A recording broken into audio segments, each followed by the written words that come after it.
말씀은 신약성경 히브리서 2장 12절의 말씀입니다. 하나님의 말씀을 봉독합니다. 하나님의 말씀을 경청하십시오. 이르시되 내가 주의 이름을 내 형제들에게 선포하고 내가 주를 교회 중에서 찬송하리라 하셨으며 아멘.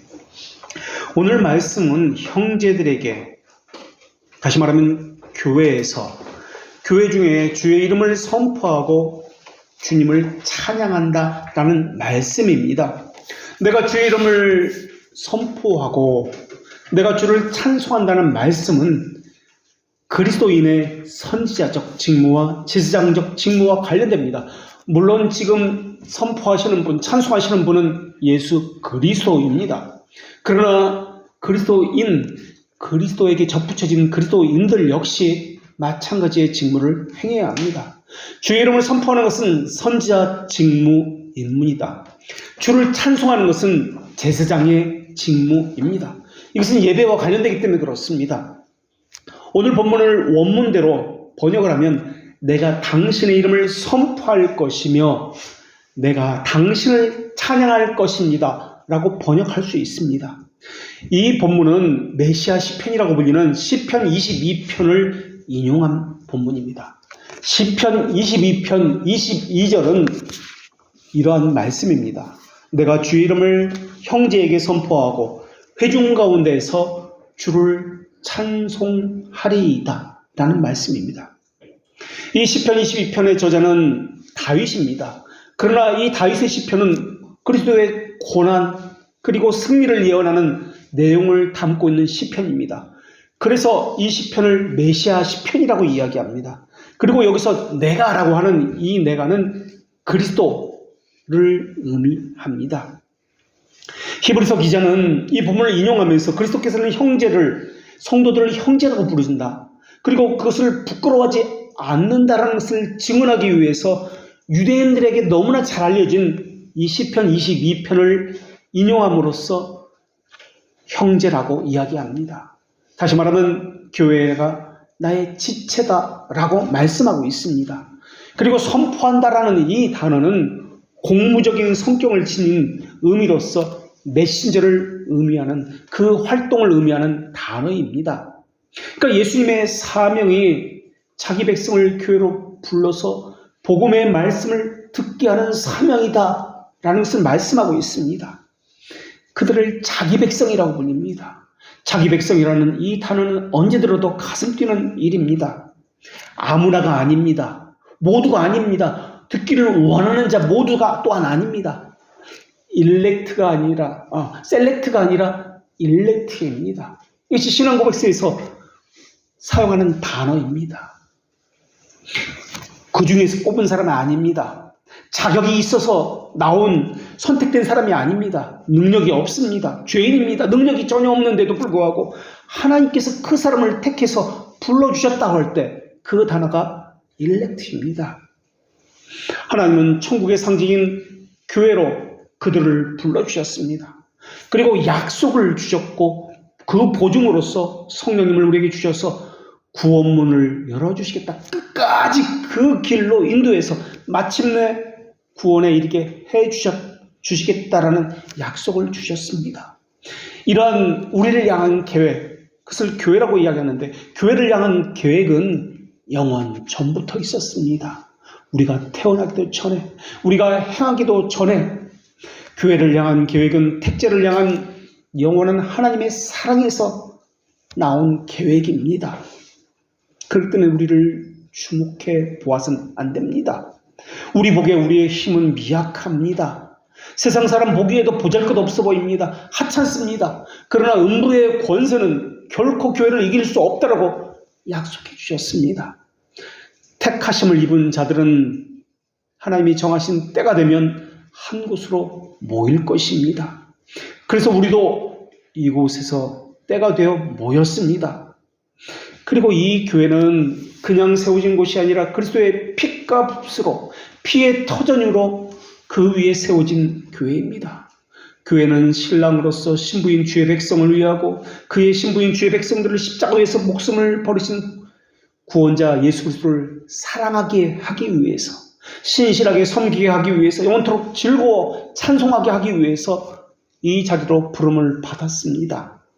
그렇기 때문에 가장 이 세상에서 고귀한 사역이 있다면 교회를 세우는 일입니다. 교회를 바르게 세우는 일입니다. 이를 위해서 하나님께서는 우리를 불러 모아주셨습니다. 그래서 신자는 교회 다니는 사람을 신자라고 하지 않습니다. 신자는 교회를 세우는 사람입니다. 바르게 세우는 사람이 바로 신자입니다. 교회로서 모였다는 개념은 두 가지 의미를 가지고 있습니다. 하나는 하나님께서 우리를 불러 모아서 우리가 모이게 했다는 의미입니다. 또 하나는, 첫 번째는 하나님께서 우리를 불렀다는 그런 개념이 있다면, 또 하나는 우리가 함께 한 자리에 모였다는 개념을 가지고 있습니다. 그래서 하나님께서 교회를 모으셨다고 할 때 하나님의 모으심을 라틴어로 콩그레가지오라고 합니다. 그리고 우리 측면에서 볼 때 우리가 함께 여기에 모였습니다 할 때 이 모임을 코에투스라고 합니다. 주님께서 우리를 모으셨습니다. 콩그레가지오. 그 부르심에 응답해서 우리가 함께 이 자리에 모였습니다. 코에투스. 이 두 가지 측면이 함께 교회라고 불려지게 되는 것입니다. 벨직 신앙고백서에서는, 벨지카에서는 교회에 대한 이 두 가지 사실을 믿음으로 고백하기 위해서 모으심이라고 표현하고, 또 한 군데에서는 함께 모임이다라고 표현하고 있습니다. 그래서 교회를 두 가지로 표현하는데, 거룩한 모임이다, 거룩한 회중이다 라고 표현합니다. 그래서 교회를 말할 때는 교회는 거부하고 하나님의 부르심만 말해서는 안 됩니다. 또 하나님의 부르심은 거부하고 교회만 말해서도 안 됩니다. 이 두 가지 것을 함께 이야기해야 합니다. 하나님의 부르심과 우리가 함께 모였다는 것, 이것이 교회이기 때문에 그렇습니다. 참된 교회를 다니지 않는 사람은 그렇기 때문에 교회를 부인하거나 하나님의 부르심을 부인하는 사람입니다. 예수 그리스도의 사명은 오늘 본문을 통해서도 말씀하고 있지만 죄에서 자기 백성을 구원하기 위해서 교회로 모으시는 사역이었습니다. 거기서 말씀을 듣게 하고, 오늘 본문에서는 말씀을 전한다고 하고, 또한 말씀이 전해짐과 보존되어짐과 그것을 받은 이 반응이 하나님을 향한 찬양으로 나타나게 되어 있습니다. 그래서 신론과 교회로는 뗄 수가 없습니다. 기독론과 교회로는 뗄래야 뗄 수가 없습니다. 하나님은 각자 알아서 구원의 길로 오라고 말씀하지 않았습니다. 반드시 교회로 불러주셔 이 땅에서도 하늘나라를 경험하게 해주시는 것이 교회의 목적입니다. 그리고 교회에서 천국에 들어가기에 합당한 사람으로 훈련을 시키시는 것입니다. 그래서 교회는 훈련을 장소이고, 그래서 학교라고도 이야기합니다. 성령의 학교 또는 훈련 장소라고도 이야기합니다. 하나님이 거하실 초소가 되기 위해서 성령 안에서 바른 교회를 세우는 것이 예수 그리스도의 목적이었습니다. 그래서 바른 교회의 진리가 바르게 세워져야 하고, 오류와 왜곡은 물러나 발을 붙이지 못하게 해야만 합니다. 그런데 오늘날 다른 것은 그만두고 우리의 모습을 바라봅시다. 얼마나 많은 오류와 미신 가운데 있습니까? 허황된 거, 거짓된 거, 가공된 믿음을 가지고 지금까지 얼마나 신앙생활을 했습니까? 왜 그렇습니까? 그들이 모인 곳이 거짓된 교회입니다. 거짓 교회마다 우상 숭배가 가득 찹니다. 이것이 하나님이다. 자기가 만든 하나님상을 만들어 놓고 금송아지를 숭배하고 있습니다. 그것을 예배라고 생각합니다. 거짓 교회는 하나님의 말씀보다 사람에게 또는 자신에게 더 많은 권위를 부여합니다. 자기 상황에게 더 우선순위를 둡니다. 판단과 갈림길에서 하나님 선택하지 않습니다. 자기가 판단하는 것에 우선순위를 두고 그것을 더 먼저 선택합니다. 그리스도보다는 인간 목사를 더 의지합니다. 하나님의 말씀을 따라 살고자 하는 자들을 핍박합니다. 교회의 오류와 우상 숭배와 탐욕에 대해서, 세상과 야합하는 것에 대해서 비난하는 자들을 핍박합니다. 어떻게 주의 피로 세워지는 교회에 거짓과 사탄이 들어와서 활개를 칠 수 있단 말입니까? 거짓된 자들은 그 안에 담긴 실제와 원형은 없애버립니다. 묻어둡니다. 그 가식인 것, 이 상황적인 것, 여기서 하나님께서 말씀하고자 하는 것이 있습니다. 그런데 성전, 사제직, 외적 형태들만 제시합니다. 그러면서 그것을 가지고, 외형만 가지고 참된 교회라고 속이고 있습니다. 이런 텅 빈 네온 사인과 같은 화려한 것을 가지고 단순한 자의 눈을 멀게 하고 있습니다. 그래서 참된 하나님의 말씀인 그 언약은 발견하지 못하게 하고 있습니다. 이것이 거짓 교회가 하고 있는 것입니다. 그러면서 그들은 교인들의 숫자를 봐라. 어떻게 이렇게 아름다운 교회를 지을 수 있는가 하면서 그것을 가지고 외형과 가식인 것을 가지고 참된 교회다, 좋은 교회다, 교회의 존재를 속이고 있습니다. 언약이 없는 예배, 언약이 없는 신앙생활을 하게 만듭니다. 형식만 가지고 말을 합니다. 그러나 그런 곳에 우리는 교회가 없다는 것을 알고 있습니다. 그래서 그들의 속임에 동요받지 않습니다. 속아 넘어가지도 않습니다. 그 이유는 진리에 속한 자는 내 음성을 듣는다는 말씀이 그것을 보증하고 있기 때문에 그렇습니다. 나는 선한 목자라 내가 내 양을 알고 양도 나를 알고 내 음성을 듣고 쫓으니라 라고 말씀하고 있기 때문에 그렇습니다. 그렇기 때문에 누구든지 볼 수 있도록 하나님은 아주 선명한 교회의 표시를 보여주셨습니다. 그런데 수많은 사람들이 미친 자처럼 여기저기 돌아다니면서 참된 교회를 찾는다고 의지적으로 행동하고 있습니다. 가식인 것만 보면서 참된 교회를 찾아다니고 있습니다. 그러다가 참된 교회가 없다, 바른 교회가 없다라고 생각을 합니다. 그러면서 자신은 참된 교회인데, 자신은 진리를 참되게 찾고 있는데 참된 교회가 없어서 자신을 다닐 수가 없다라고 이야기합니다. 마치 자신은 참된 신자인 척합니다. 교회는 인간의 판단에 세워지지 않았습니다. 목사 위에 세워지지도 않았습니다. 사도들과 선제들의 토와 교훈 위에 세워진 것이 교회입니다. 그런데 사람들은 자기 생각, 판단을 가지고 신앙생활을 합니다. 어떤 객관적 증거도 갖추지 못했습니다. 교회는 그리스도의 나라입니다. 그분이 주인이시고 그분의 말씀만이 지배하는 곳입니다.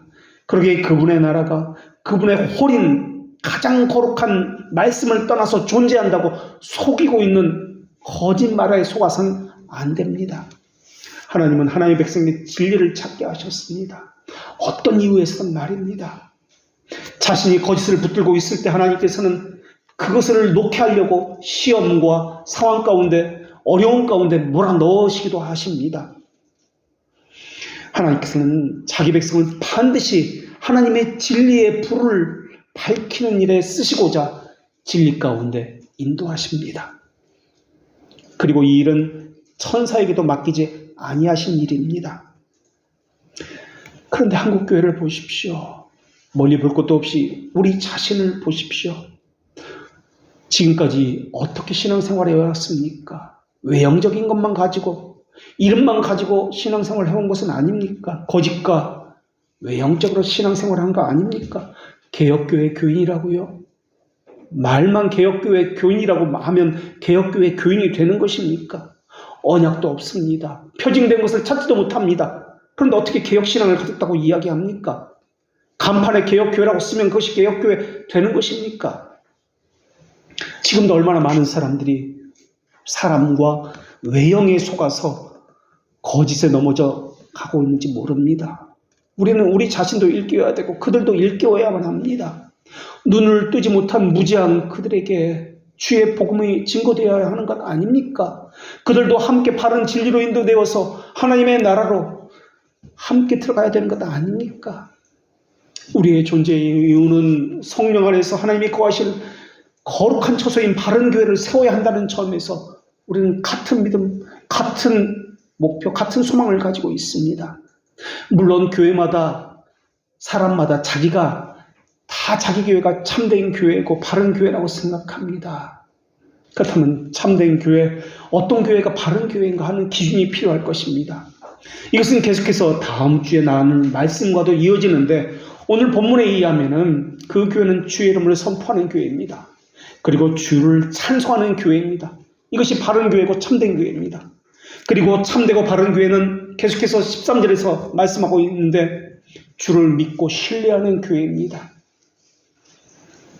지체 상호간에 하나 된 교회로서 함께하는 교회입니다. 그리고 계속해서 그 다음 주에 또 살필 말씀이 나오는데 그것은 14절에서 참되고 바른 교회는 마귀를 멸하는 교회입니다. 거짓과 오류를 용인하지 않는 교회입니다.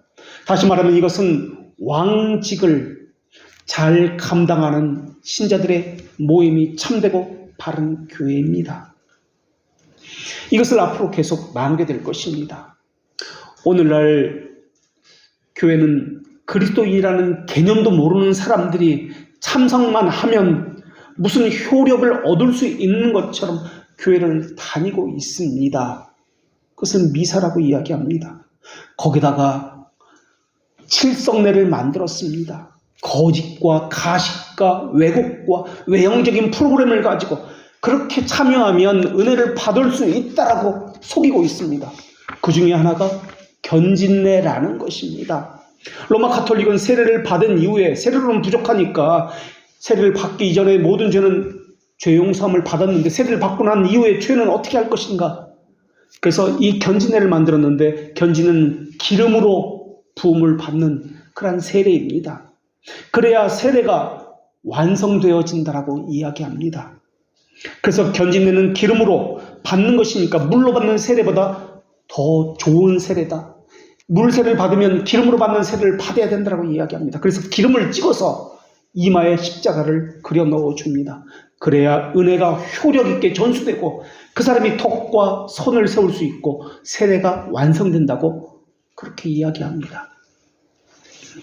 이 견진례가 오늘날 소위 개신교라고 말하는 교회 가운데 어떻게 나타나고 있습니까? 물세례를 받았으니까 이제 불세례를 받아야 한다고 그렇게 나타나고 있지 않습니까? 거짓된 것을 가지고 속이는 모습으로 나타나고 있지 않습니까? 성례의 의미를 모르는 자들이 미사를 가지고 한국교회를 이렇게 속이고 있습니다. 우리 자신들도 속았습니다. 성례에서 중요한 요소가 있습니다. 그것은 언약이라는 요소입니다. 외형만 가지고 이야기하면 성례는 우상숭배가 됩니다.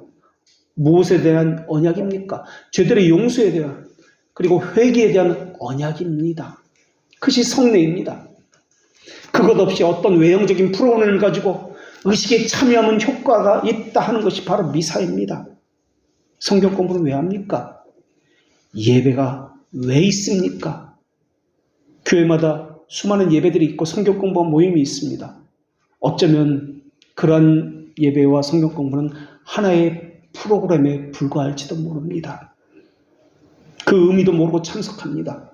그 안에 담긴 언약과 그 연합의 개념이 무엇인지 전혀 모릅니다. 그저 참여하면 은혜 받는다고 생각합니다. 예배 순서 하나에 있는 그 언약의 의미들, 그것에 내 마음이, 내 의지가 연합되어 있지도 않는데 참석하면 은혜 받는다. 정말로 머리만 들이밀면은 안수만 받으면 능력이 생기는 것입니까? 예배만 참석하면은 어떤 이름난 교회에 교인으로 등록만 하면은 천국에 들어가는 건 맞습니까? 그리스도인이라는 말의 의미는 그리스도의 것이라는 뜻입니다. 이 말은 예수님의 이름 4가지 가운데 하나와 관련된 그런 호칭입니다. 그래서 그리스도인은 그리스도의 3가지 직무와 관련되어 있습니다. 그 3가지 직무는 먼저도 말씀드렸지만은 제사장, 선지자, 왕의 직무입니다. 그래서 그리스도인은 그 3가지 직무를 행하는 사람입니다. 그 직무들이 내 안에 나타나고 있습니까? 그것이 그리스도인입니다. 오늘 본문에서는 선지자직과 제사장직이 나타납니다. 그런데 오늘날 사람들은 간판에 어떤 교회 이름이라고 쓰여 있으면 그곳에서 무엇을 하든지 인문학 모임을 하고 취미 클럽처럼 운영되고 있든지 그러면 좋은 교회라고 생각하고 들어갑니다. 자기가 들어가고 싶으면 언제든지 들어갑니다. 자기가 싫으면 언제든지 떠날 수 있는 것처럼 생각합니다. 헬스클럽처럼 생각합니다. 아니, 헬스클럽처럼 그보다 더 못한 것이 오늘날 교회의 모습입니다. 헬스클럽은 들어가려면 1년치 회비를 아니면 몇 달치 회비라도 선불이라도 냅니다. 교회는 그런 것도 없습니다. 교회가 무엇인지 모르기 때문에 자기 부인이 없습니다. 자기 헌신도 없습니다. 자기 십자가를 지는 것도 없습니다. 그저 참석만 하고 다니기만 하면은 된다라고 생각하고 교회를 다닙니다. 거기다가 사람들은 교회를 배제하고, 그러니까 다른 지체들과의 교제, 관계를 배제하고 언제든지 그리스도를 참되게 믿을 수 있다고 생각합니다. 그래서 오늘 본문에도 말씀하고 있지만 우리가 말하고 싶은 첫 번째 질문은 우리 모임의 정체성에 관한 것입니다. 교회는 무엇입니까? 교회를 구성하고 있는 우리는 누구며 우리는 무엇을 하는 사람입니까? 하는 것입니다. 또 우리 자신은 어떻게 우리를 정의하고 있습니까? 이것이 우리가 하고자 하는 첫 번째 질문입니다. 두 번째 질문은 권위에 대한 질문입니다. 우리에게 누가 가라고 하는 것입니까?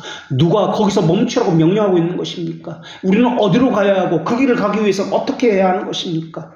교인은 교회의 명령에 무조건 복종해야 하는 것입니까? 반대로 목사의 설교는, 목사의 지시는 단순히 권고에 그치는 것입니까? 아니면 하나님의 말씀으로 받아들여서 무조건 복종해야 하는 것입니까? 세 번째 나누고자 하는 것은 교회 일치에 관한 질문입니다. 한 교회는 다른 교회와 어떤 관계를 맺어야 하는 것입니까? 또 나는 다른 지체와 어떤 관계 속에 있어야 하는 것입니까? 하나의 거룩하고 보편적이며 사도적인 교회를 믿는다고 우리는 고백을 하고 있습니다. 그 첫 번째가 교회 일치인데, 하나의 교회인데 우리는 어느 부분까지 일치해야 하는 것입니까? 지역교회와 지역교회 간의 일치도 있어야 하지만 지역교회 내에서 지체끼리는 어떤 일치를 해야 하는 것이며 어떻게 일치를 해야 하는 것입니까? 네 번째 나누고자 하는 것은 교회 사역에 관한 것입니다. 이것을 교회 활동, 섬김이라고 해도 좋습니다. 봉사라고 해도 좋습니다. 우리는 교회로서 무엇을 해야 하는가와 관련된 질문입니다. 우리는 교회가 무엇을 하는 곳인지 알고는 있습니까? 우리의 사명이 무엇인지 알고 있습니까? 우리는 교회에서 하나님의 명령에 충실히 순종하고 이행하고 있습니까?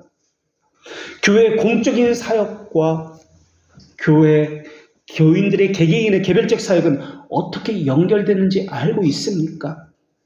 지역교회 전체 안에서 지체로서의 교회 교인들 개인의 역할은 또 무엇을 하고 있는 것입니까?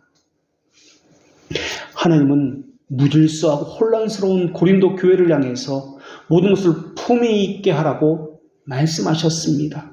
이 말씀의 의미는 인격적으로 하라는 말씀이며 덕을 세우기 위해서 하라는 말씀이며 하나님의 말씀에 순종하라는 말씀입니다. 그러면서 하나님은 혼란의 하나님이 아니라 질서의 하나님이며 불화와 원망의 하나님이 아니라 일치와 화평의 하나님이라고 말씀하셨습니다. 이러한 것들을 이제 앞으로 13절, 14절 계속 나오는데 앞으로 살피게 될 것입니다. 오늘 나누게 될 질문은 첫 번째 질문인데 교회는 무엇이냐라는 질문입니다. 무엇을 하는 곳이냐? 어떤 사람은 마음 줄 곳이 없이 교회를 평생 찾아다니며 떠돌고 있습니다. 또 어떤 사람은 교회는 다니고 있습니다. 교회 등록교인입니다. 그런데 자기 교회가 아닙니다. 목양에 관계가 되어 있지 않기 때문에 설교는 이 교회에서 저 교회에서 동가식 서가숙 하면서 그렇게 하고 있습니다. 교회에 적이 있어도 무교회 주의자들처럼 신앙생활하는 사람도 있습니다. 어떤 사람은 그리스도 없이 친교 모임, 문화센터와 같은 목적으로 종교생활을 하고 있습니다.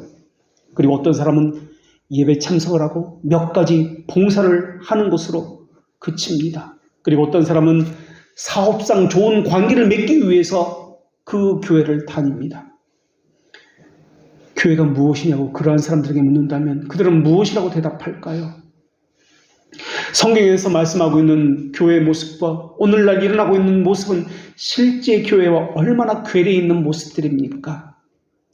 사람들은 5가지 이유 중에 하나 때문에 교회를 다닙니다. 어떤 사람은 정말 하나님 때문에 그렇습니다. 하나님 때문에 자기를 포기하고 하나님 때문에 모든 가치 판단에 우선순위를 둡니다. 또 어떤 사람은 습관 때문에 교회 다닙니다. 어떤 사람은 자기 욕망과 본성 때문에 다닙니다. 또 어떤 사람은 자기의 필요성 때문에 다닙니다. 또 어떤 사람은 교회를 다니는데 일 때문에 교회를 다닙니다. 그 교회 목사이기 때문에, 그 교회 장로와 직분자이기 때문에 일 때문에 교회를 다닙니다. 우리는 무엇 때문에 교회를 다닙니까? 교회의 머리는 그리스도입니다. 교회는 사람에게 속한 것이 아니라 그리스도에게 속해 있습니다. 프로그램이나 의식에 속한 것도 아닙니다. 교회의 정체성이 그리스도에게 근거하고 있다면 무엇을 행할 때 그리스도에게 묻고 답을 얻어야만 합니다. 그분의 말씀대로 정하고 실행해야만 합니다. 그렇다면 우리는 어떻습니까? 사실 오늘 본문은 교회 활동과 사역과 관련된 본문이지만은 그것을 다루기 이전에 교회의 본질이 무엇이냐를 먼저 물어야만 합니다. 그런 후에 교회의 활동과 사역이 나오게 되어 있습니다. 교회의 자기 정체성에 대한 분명한 이 인식이 없다면 교회 사역이나 교회 활동은 교회 본질과 전혀 다른 방향으로 어긋날 수 있기 때문에 그렇습니다. 그래서 예수 그리스도께서는 교회를 베드로의 고백처럼 주는 그리스도시요 하나님의 아들이시나이다 라는 그 고백 위에 세우셨습니다. 주는 그리스도시요 하나님의 아들입니다라는 뜻이 무엇인지 알고 있어야 합니다. 그래서 그 의미를 따라서 그리스도를 교회의 건축자라고 불리기도 하고 교회의 기초요 모퉁이 돌이라고도 부르기도 합니다. 그렇게 불리시는 이유는 그리스도께서 이 땅에 오신 최고의 목적이 교회를 세우는 데 있었기 때문에 그렇습니다. 교회를 세운다는 뜻은 그리스도의 왕국이요 하나님의 가족이라는 뜻이기도 합니다. 교회는 우선 우리라는 개념을 가졌습니다. 하나님과 나와 지체들과의 우리라는 개념입니다. 자기만 생각한다는 뜻이 아닙니다. 사람들은 자기 살 궁리만을 먼저 합니다. 그러나 교회는 함께 살아가라고 말씀하신 것입니다. 그래서 너희가 땅에서 매이면 무엇인지 매이면 하늘에서도 매일 것이다 라고 말씀하고 있습니다. 교회 밖에는 구원이 없습니다. 하나님은 천국 열쇠를 교회에게 주셨습니다. 구원과 은혜는 참된 교회에만 주신 것입니다. 스스로 교회라고 간판을 내건 곳에 주신 것이 아닙니다. 또 구원도 교회 다니는 사람에게 주신 것이 아니라 참된 성도에게만 주신 것입니다. 그래서 이 거룩한 회중은 구원받은 자들의 모임입니다. 이 모임 밖에서는 구원이 없고 이 참된 모임을 떠나서는 구원에서 죄된 사람들이라 불릴 것입니다. 그래서 성도라고 불린 사람은 참되고 바른 교회에 함께 참석을 해야만 합니다. 주님의 판결도 마찬가지입니다. 신실한 자들이 지상에서 행하는 것을 하늘에서도 승인한다 라는 말의 의미가 땅에서도 무엇인지 매면 하늘에서도 매인다는 뜻입니다. 물론 보이는 제도는 중요합니다. 그렇다고 극단에 치우쳐서 제도 참여, 지역교회 참여를 구원과 동일시 여겨서도 안 됩니다. 참된 교회의 정체성은 사람에게서 발견되는 것이 아니라 그리스도 안에서 발견되기 때문에 그렇습니다. 우리는 이런 고백을 합니다. 사나 죽으나 나는 나의 것이 아닙니다. 나의 몸과 영혼은 모두 신실하신 구주 예수 그리스도의 것입니다. 이것이 하이델베르크 교리문답 1문입니다. 정말 그렇게 내 것은 모두 주님의 것이라고 여기고 신앙생활합니까? 자기만 살라고 하고 있지는 않습니까?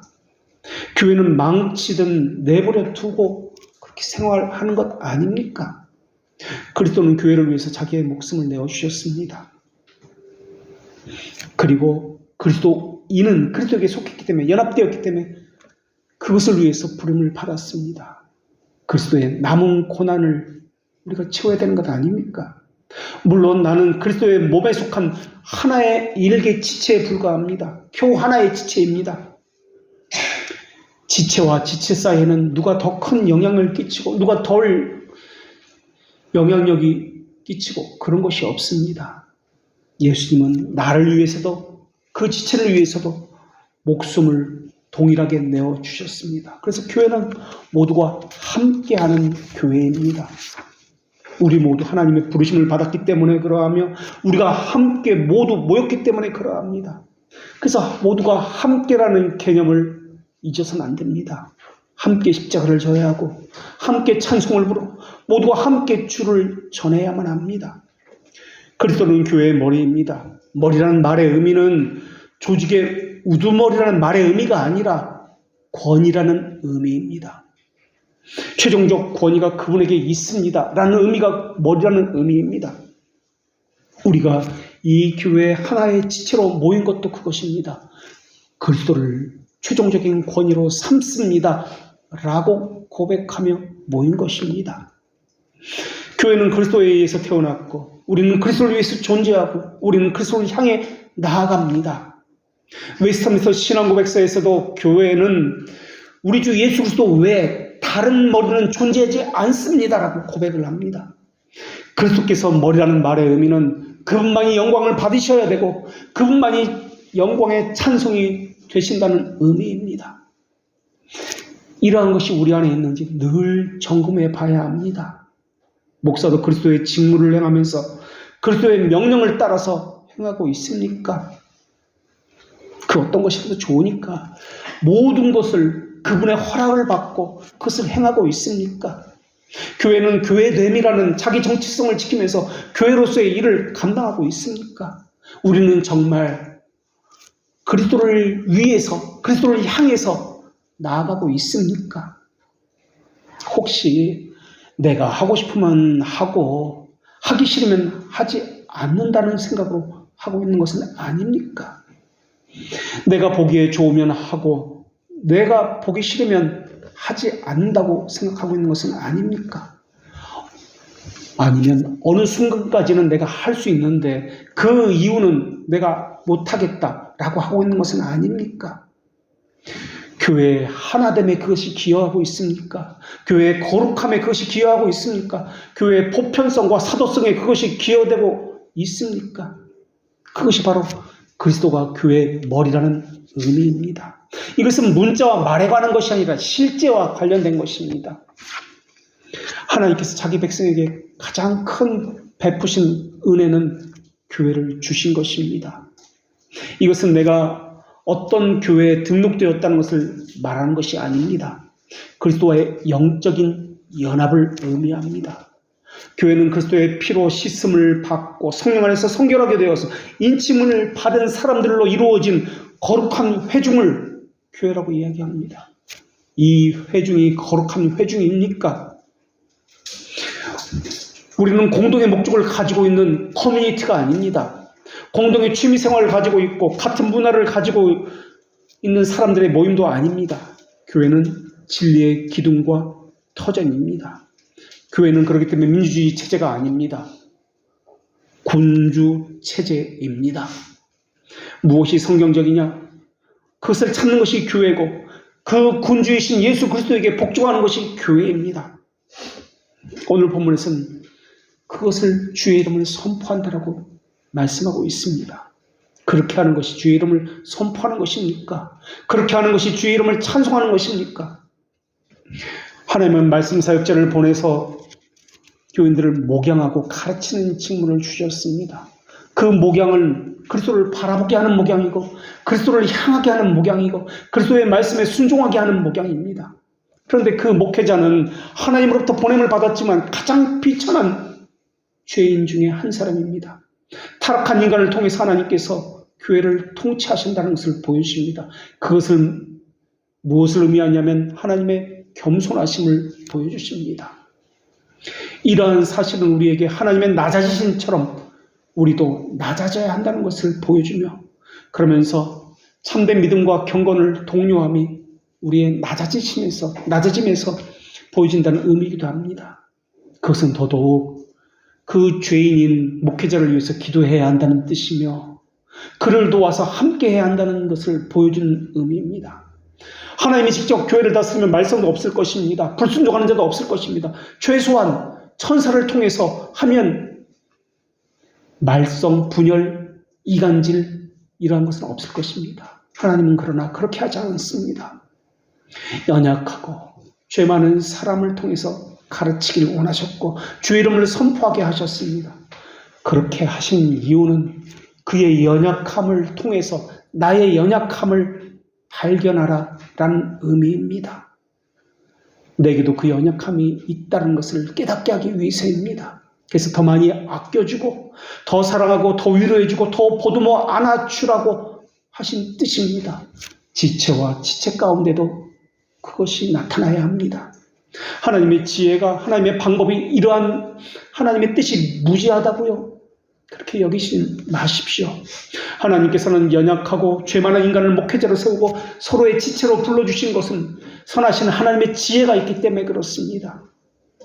그렇다고 인간의 선호와 하나님의 지혜를 혼돈해서는 안 됩니다. 하나님의 계시의 말씀을 인간의 선호로 대체해서도 안 됩니다. 인간의 선호가 좋고 나쁘고가 교회 일에 어떤 영향을 끼쳐서도 안 됩니다. 그것이 거룩하신 하나님의 이름을 선포하는 것에 덕이 되는 일입니까? 그것이 기준이 되어야 합니다. 교회의 지도자는 개인의 선호, 인간의 신념을 교회 안으로 끌고 들어와서도 안 됩니다. 그것을 교인들에게 강요해서도 안 되고 그것을 향해 행군하라고 명령을 내려서도 안 됩니다. 그러나 동시에 교회 안에서 그 사람의 권위를 대하는 태도는 하나님의 권위를 대하는 태도와 일치합니다. 그 사람에게 무슨 능력과 효력이 있어서가 아니라 하나님에게 능력과 효력이 있기 때문에 그렇습니다. 하나님이 세우신 권위를 거부하는 교회는 그러한 사람이라면 그 사람은 참된 신자가 아닐지 모릅니다. 권위는 다른 것이 아니라 하나님의 명령으로 이루어진 성경으로 지시하신 그 말씀에 순종하는 것입니다. 좀 쉽게 이야기할까요? 우리식으로 이야기할까요? 묵상훈련 하는 것입니다. 신자로서의 기본 의무입니다. 개혁교회 신자의 가장 기본적인 의무가 묵상의 실천입니다. 하기 싫다고요? 내가 하고 싶으면 하고 내가 하기 싫으면 상황이 안 좋으면 안 한다고요? 그러면 그러한 것을 허용하는 교회로 가시면 됩니다. 언제든지 가면 됩니다. 우리의 신실함은 세상 문화나 타락한 사람들의 견해에 의존하고 있지 않습니다. 오직 하나님의 말씀에만 의존하고 있습니다. 주의 거룩하신 이름만이 높이고 찬양받는 것, 이것이 교회 질서입니다. 그렇다고 우리는 엘리야처럼 오직 나만 나이다 라고 생각해서는 안 됩니다. 지금은 아합 시대의 엘리야처럼 그렇게 절망스럽고 핍박의 시대는 아닙니다. 그 당시에도 그렇게 수많은 핍박의 시대에도 하나님은 7,000명이나 바알에게 무릎을 꿇지 않은 사람을 남겨주셨습니다. 그렇다면 지금은 더 많은 사람들이 곳곳에 숨어서 진실하게 하나님을 찾고 있다는 것을 우리는 믿어야 합니다. 우리는 그들을 찾아내서 우리와 함께 신앙생활을 하도록 권면해야 합니다. 우리는 하나의 거룩하고 보편적이며 사도적인 교회이기 때문에 그렇습니다. 그리스도께서 머리라는 명제는 다른 사람과 다른 교회와 사귐에 있어서도 지대한 영향력을 끼칩니다. 교회의 활동도 교회 일치와 관련이 있어야 합니다. 예수님의 기도도 그들도 우리와 함께 하나가 되게 해 주십시오라는 기도였습니다. 우리는 서로가 가진 공통 분모를 공유하자고 모인 것이 아닙니다. 가장 좋은 것만을 시너지 효과를 내서 함께 하자는 것도 아닙니다. 그렇다고 우리만 참된 교회라고 해서도 안 됩니다. 다만 우리는 이렇게 말을 해야 합니다. 참된 신자가 또 다른 참된 교회가 어디 있는지 우리는 알지 못합니다 라고 말할 뿐입니다. 우리는 하나님의 그 숨겨진 백성들과 함께 그 하나님의 교회와 함께 거룩하신 이름을 선포하는 일을 함께 해야 합니다. 물론 믿음의 조항을 훼손시켜서는 안 됩니다. 우리는 아주 연약합니다. 순수한 복음의 전파도 부족하고 성례의 바른 시행도 없고 어떻게 보면 기강이나 권징이 주 안에서 확실하게 정확하게 시행되는 것도 아닙니다. 그러나 참된 교회는 때로는 이것이 분명하게 나타나기도 하지만 어느 때는 덜 분명하게 나타나기도 합니다라는 것이 웨스트민스터 신앙고백서의 고백이기도 합니다. 규례를 집행하고 공예배가 있을 때도 마찬가지입니다. 그 교인들, 그 모임의 순수한 정도에 따라서 교회가 순결할 수도 있고 덜 순결할 수도 있습니다. 그러나 이 땅에 있는 교회는 가장 순결한 교회라 할지라도 혼잡과 오류에서 자유로울 수가 없습니다. 그런 점에서 우리는 순결한 교회라고 할 수가 없습니다. 거룩한 교회라고도 할 수도 없고 참된 교회라고도 할 수도 없습니다. 그러나 우리는 참된 교회를 지향합니다. 언제든지 오류가 있다면, 잘못된 것이 발견된다면 즉시 고치고자 하는 그런 간절한 마음이 있습니다. 아니, 오히려 바르게 하고 싶습니다. 하나님의 말씀대로 제대로 하고 싶습니다. 그래서 진리에 순종하는 교회, 하나님의 거룩하신 이름을 선포하고 찬양하는 교회가 되기를 간절히 소망하고 있습니다. 우리는 그런 의미에서는 하나님의 계획과 뜻을 널리 선포하고자 하나님께서 이 땅에 두신 사자로 또한 참된 교회입니다. 우리는 하나님의 최종적이고 완전한 계시이신 그리스도를 머리로 두고 있는 교회입니다. 그러기에 우리 교회는 모든 지체들이 순전한 교리의 일치를 가져야 하고 형제 사랑으로 하나 된 교회여야 합니다. 이것은 우리 안에서만 있는 것이 아니라 교회와 교회의 연합을 명할 때도 요구되는 것입니다. 그리스도 안에서 마음의 일치를 가져야 합니다. 진리의 일치를 가지고 있어야 합니다. 우리 의지 역시 그분 안에서 서로의 호의로 결합되어 있어야 합니다. 주께서 하신 거룩하신 그 약속 안에 이런 면에서 주도 하나요, 세례도 하나요, 믿음도 하나요, 성령도 하나라는 말씀이 우리 안에서 이루어지는 것입니다. 그렇게 그분을 찬송하는 것입니다. 그렇게 그분의 이름을 거룩히 여김을 받는 것입니다. 찬송을 부른다라는 이 말의 의미는 휨이라는 단어, 이것이 오늘 본문의 단어에서 휨이라는 단어가 유래되었습니다. 이 역시 개인적인 찬송도 있지만 함께함의 찬송도 의미를 가지고 있습니다. 이 단어는 찬송하다, 찬양하다는 단어를 그 의미만 가진 것이 아닙니다. 추천합니다. 약속합니다. 맹세합니다라는 뜻도 가지고 있습니다. 내가 이 지체를 추천합니다. 맹세합니다. 약속합니다. 그리고 동사형으로 쓰일 때는 박수 갈채를 보낸다. 좋게 말한다. 칭찬하다. 이런 의미도 가지고 있는 단어가 오늘 본문의 단어입니다. 그렇다면 우리는 예수 그리스도의 칭찬의 대상입니까? 반대로 우리는 예수 그리스도를 칭찬하고 있습니까? 자랑하고 있습니까? 예수 그리스도는 우리를 자랑할 수 있습니까? 우리는 그분에게 충성을 다하겠다고 맹세를 했습니까? 그것은 어떻게 나타나고 있습니까? 그분을 높이고 자랑하고 빛내고 사랑하고 있습니까? 그것은 어떻게 나타나고 있습니까? 이 찬송이라는 단어는 말에 관한 것이 아니라 삶에 관한 것이며 마음과 자세에 관한 단어입니다. 실천에 관한 단어입니다. 나는 지체들에게 그렇게 보이고 있습니까? 그 지체는 나를 자랑합니까? 자랑할 수 있습니까? 저 사람은 주의 진리를 전하는 사람이라고 인정받고 있습니까? 혹시 인간관계만 가지고 존재만 가지고 말하고 있는 것은 아닙니까? 나는 지체들에게 어떤 사람으로 비춰지고 있습니까? 그렇게 주를 교회 중에서 부르고 있는 사람입니까? 교회라고 번역된 이 단어는 에클레시아라는 단어인데 이것은 회중이라는 단어입니다. 다시 말하면 하나님께서 모으셨다 할 때 콩그레 갓지오라는 단어입니다. 하나님이 불러 모으셨다는 것입니다. 그리스도의 지체는 서로가 불가분으로 연결되어 있습니다. 내가 못하면 교회 전체가 못하는 것입니다. 내가 힘들고 어려우면 교회 전체가 힘들고 어려운 것입니다. 그게 지체라는 개념입니다. 그러나 이단과 분파자는 진리의 근원으로 돌아가지도 않고 머리로 찾지도 않습니다. 각자 도생입니다. 그들은 교회 간판에 무엇이라고 써있는지 그것과 상관없이 하늘의 주인의 교훈을 지키지도 않습니다. 교회 질서도 무시합니다. 자신을 일으켜 세우는 은혜의 방편의 말씀도 거부합니다. 그런 교회에서 떠나야 하고 그런 지체는 참된 교회 또한 있을 수도 없습니다. 교회를 떠나는 유일한 이유가 있습니다. 진리의 순전한 고백을 담고 있지 않은 교회에서는 언제든지 떠나야 합니다.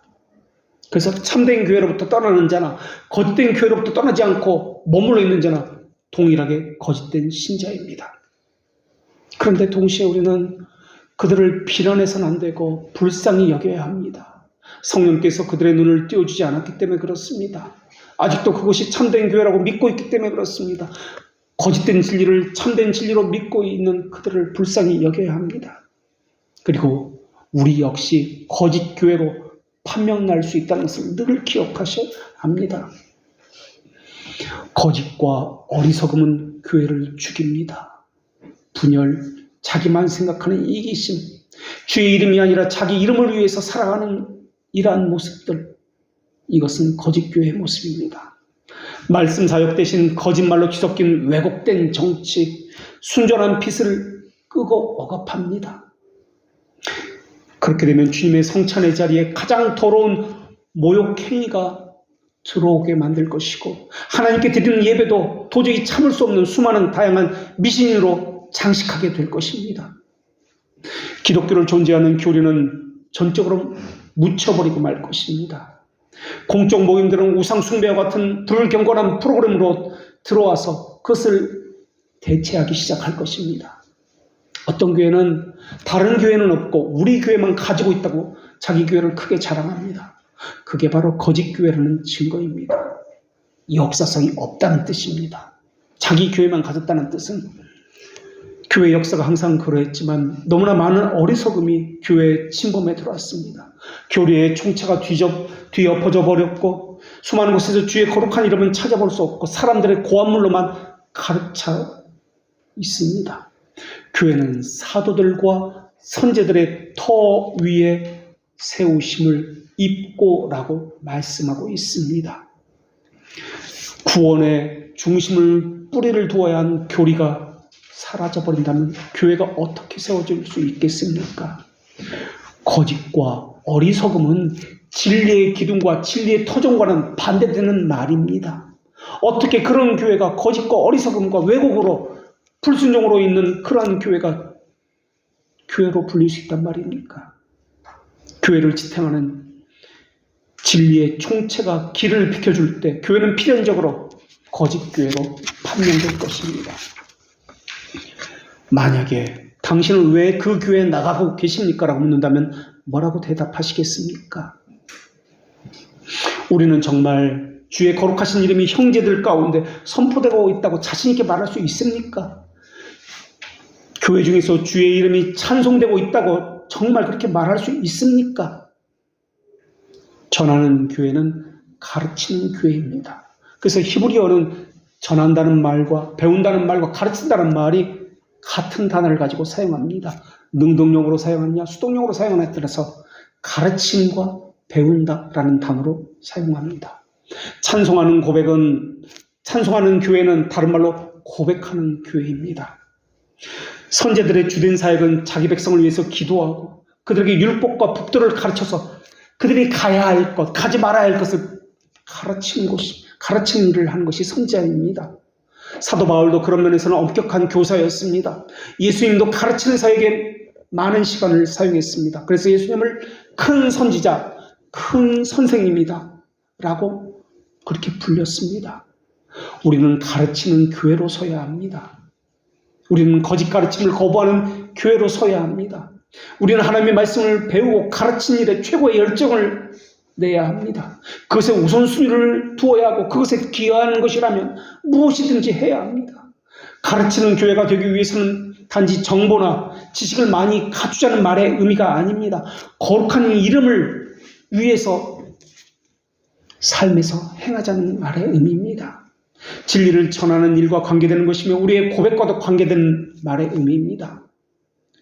그것이 교회가 성도로서 구비시켜야 하는 일입니다. 교리는 교리로 머무는 것이 아니라 적용으로 귀결되어야 합니다. 의의 열매로, 삶의 열매로, 빛의 열매로 나타나야 합니다. 배우는 것으로 그쳐서는 안 됩니다.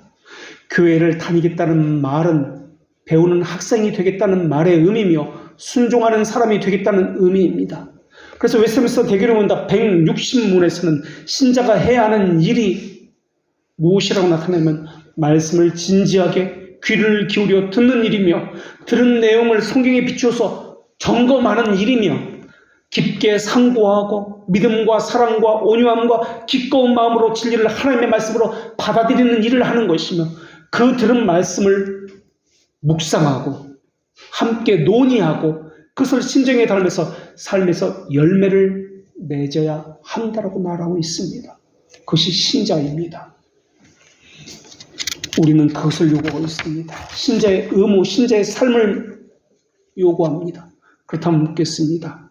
여러분은 정말 하나님의 말씀을 귀를 기울여 진지하게 듣고 있습니까? 들은 말씀을 성경에 비추어서 점검하고 있습니까? 깊게 생각하고 있습니까? 들은 말씀을 믿음과 사랑과 온유함과 기꺼운 마음으로 하나님의 말씀으로 받아들이고 그 말씀을 묵상하는 삶을 살고 있습니까? 외식, 가식, 형식적인 거 말고 말입니다. 마음으로 묵상하고 있느냐는 것입니다. 자신의 죄를 발견하고 끄집어내서 그것을 고치려고 하고 있느냐는 것입니다. 말씀 묵상을 하는 것만이 아니라 그것을 가지고 함께 논의하고 숙고하고 있습니까? 그 말씀을 삶에서 열매를 맺도록 하고 있습니까? 그것이 참된 교인의 자세라고 했습니다. 그것이 고백이고 찬송입니다. 그것이 주 이름을 영화롭게 하는 것입니다. 그것이 참된 교회의 표징입니다. 배우는 교회는 교인들이 각자 자기 성경을 가지고 와서 자기 성경에 중요한 것을 표시합니다. 기록합니다. 자기 노트가 있어서 자신의 깨달음을 적고 상황에 적절한 질문을 하도록 독려하는 교회입니다. 가르치는 교회는 목사만 가르치는 교회가 아니라 질서 가운데 모든 교인이 서로가 가르치는 일에 준비되어야 합니다. 그래서 목사도 교인들에게 배웁니다. 그리고 서로가 서로에게 배우고 가르치는 일을 하는 것이 가르치는 교회입니다. 교사만 부르심을 받은 것 아닙니다. 우리 모두가 서로에게 권고하고 격려하고 위로하고 가르치고 전해야 하는 사람들입니다. 가르치는 사역은 가정에서나 삶의 자리에서 환경에서 또한 이루어져야 합니다. 주께서는 그것을 행하셨고 우리에게도 같은 사명을 주셨습니다. 예수 그리스도의 이름을 부르고 선포하고 찬양한다는 말은 단순히 노래하고 찬양한다는 의미가 아니라 주를 인정하는 삶을 살고 고백하는 삶을 살겠다는 의미입니다. 이것이 우리와 우리 교회에서 선명하게 드러나고 있습니까? 어떤 상황에서 주님만이 우리의 머리임을 나타나는 삶을 살고 있습니까? 그것이 참된 찬송을 드리는 자고 그것이 성도고 그것이 참된 교회입니다. 우리의 어떤 모습을 가지고 있습니까? 우리는 어떤 교회입니까? 하나님을 진심으로 사랑하는 마음이 절실합니까? 애절합니까? 간장을 녹일 정도로 수많은 사연들이 우리 교회에서 증거로 나타나고 있습니까? 하나님을 전하고 싶은 그 사연들, 찬양하고 싶어서 그것을 전하다가 마음을 상해본 적이 있으십니까? 자기 피로 사신 교회를 보살피게 하려고 우리를 이곳으로 부르신 것 아닙니까? 자기만 알고 게으른 자를 일깨우는데 이보다 더 확실한 말씀이 어디 있단 말입니까? 그리스도께서 핏값으로 세우신 교회라는 말을 들을 때 어떻게 자기가 먼저라는 생각을 할 수 있단 말입니까? 어떻게 계명을 피우는 그러한 일을 할 수 있단 말입니까? 경건의 의무는 모든 신자의 기본입니다. 이것으로부터 출발합니다. 교회가. 이것이 되지 않으면 교회가 아닙니다. 그런 의미에서 우리의 나아갈 길은 너무 멀습니다. 우리가 해야 할 일은 너무나 많습니다.